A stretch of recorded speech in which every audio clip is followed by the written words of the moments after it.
Have you ever noticed that the more you chase after yourself, the further away you get? That each self-help book, each spiritual retreat, each new meditation technique seems to promise that final version of you that never arrives? What if I told you that you're looking in the wrong place, not because you chose the wrong path, but because the very idea of searching is the problem? There's an invisible trap we all fall into.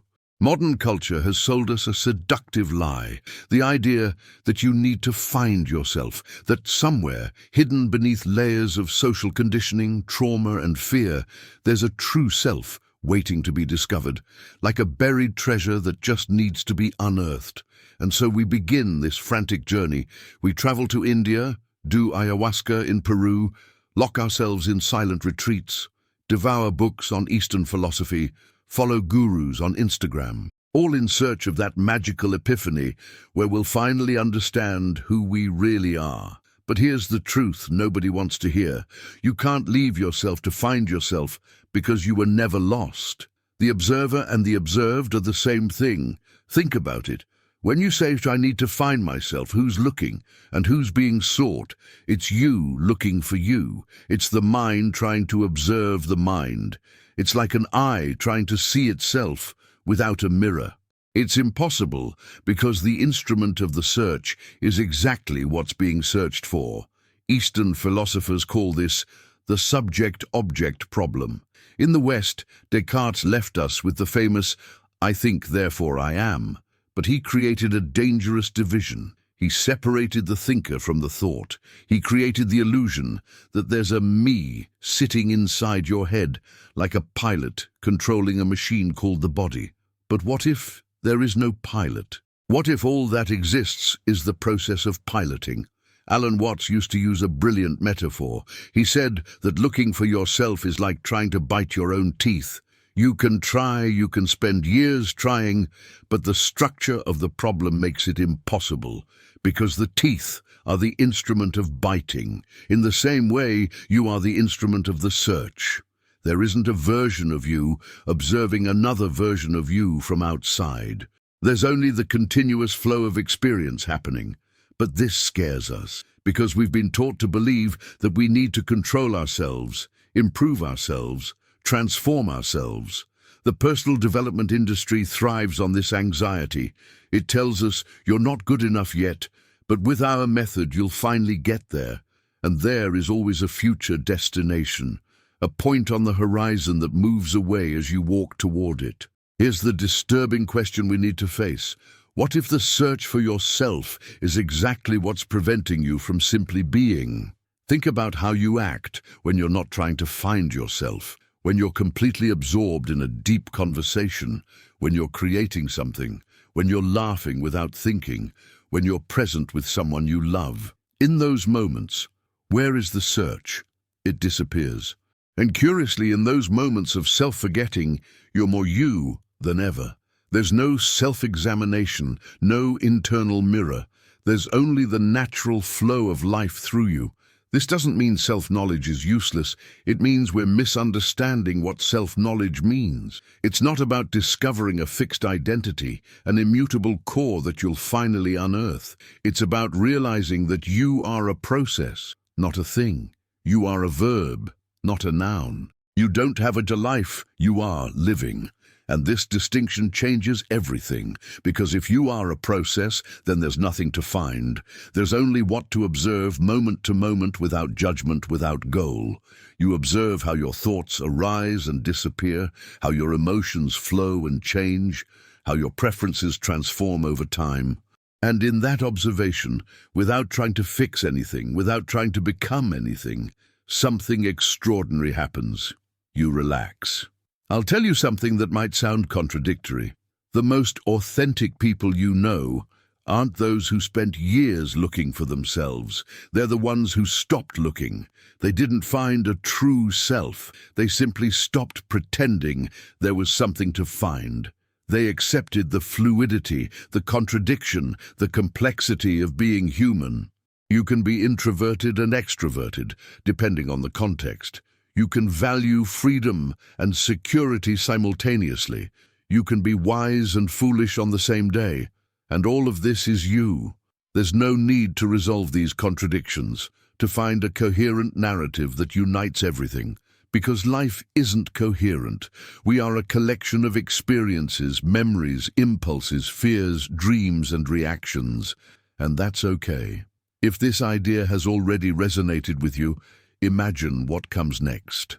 Subscribe so you don't miss this journey back home, to the only place you've always been, here, now, being exactly what you are. So if we can't find ourselves by leaving ourselves, what do we do? How do we navigate this existence? The answer is both simple and profoundly difficult. You stop treating life as a problem to be solved and start treating it as a mystery to be lived. When you treat life as a problem, you're always looking for solutions. The solution to your anxiety, the solution to your loneliness, the solution to your feeling of incompleteness, and each solution promises that when you achieve it, you'll finally be complete. But completeness never comes because you're chasing an illusion. You're trying to fix something that isn't broken. Buddhists have a powerful teaching about this. They speak of anatta, the absence of a permanent self. This doesn't mean you don't exist. It means there's no fixed, unchanging, essential core that defines who you are. You're constantly changing. The person you were at 5 years old, at 15, at 25 are fundamentally different people.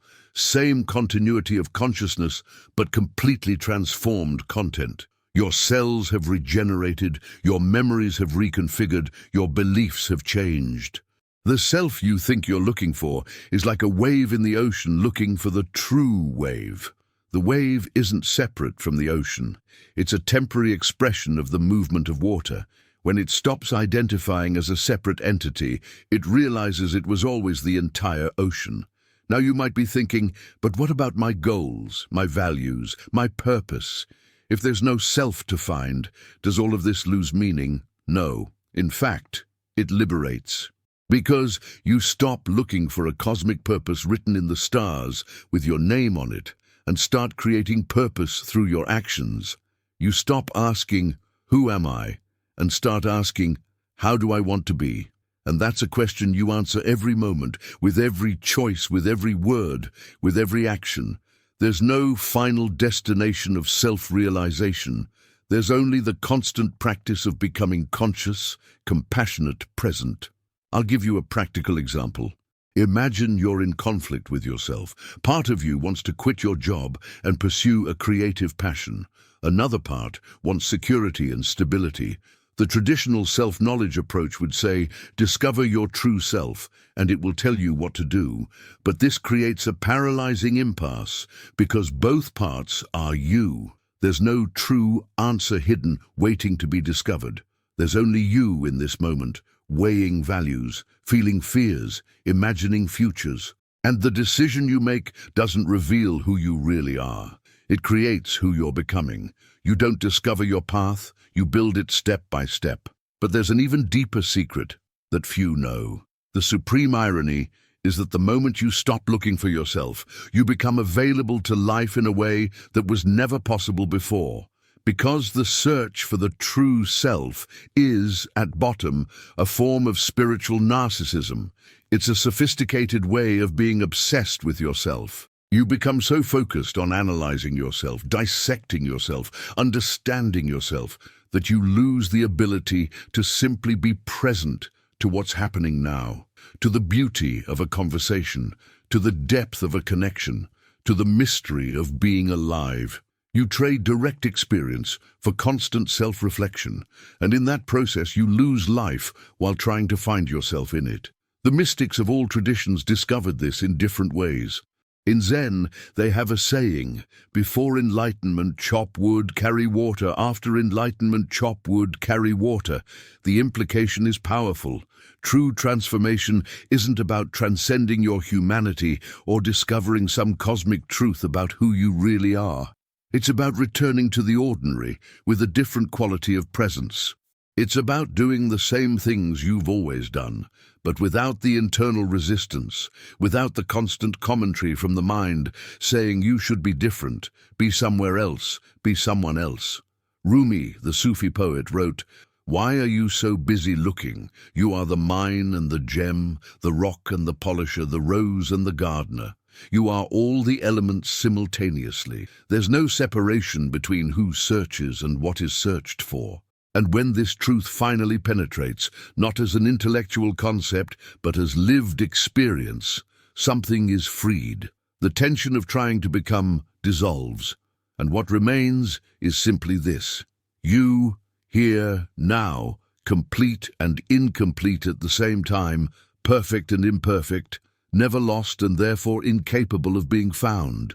So here's what changes when you stop trying to leave yourself to find yourself. You begin to live from the inside out instead of from the outside in. You stop seeking external validation to confirm who you are. Stop collecting experiences like trophies of authenticity. Stop comparing your inner journey with that of other people, because you realize there is no journey. There's only this step, this moment, this breath. And in this moment, you don't need to be found because you were never lost. You were just pretending you were because someone told you that you should look. The most radical truth is this: you already are everything you need to be, not in the cheap motivational sense that you're perfect the way you are, but in the sense that you are an ongoing process, a unique expression of consciousness experiencing itself through this particular form, in this particular moment of cosmic history. And this expression doesn't need validation, doesn't need discovery, doesn't need to be compared with an imaginary ideal. It simply is.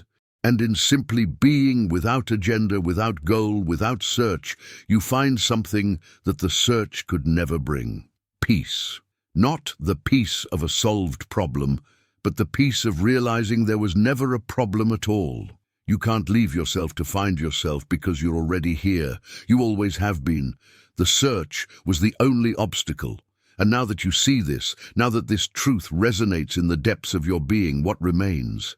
Just life. Just presence, just the infinite mystery of existing, not as a problem to be solved, but as a gift to be unwrapped moment by moment, breath after breath, choice after choice.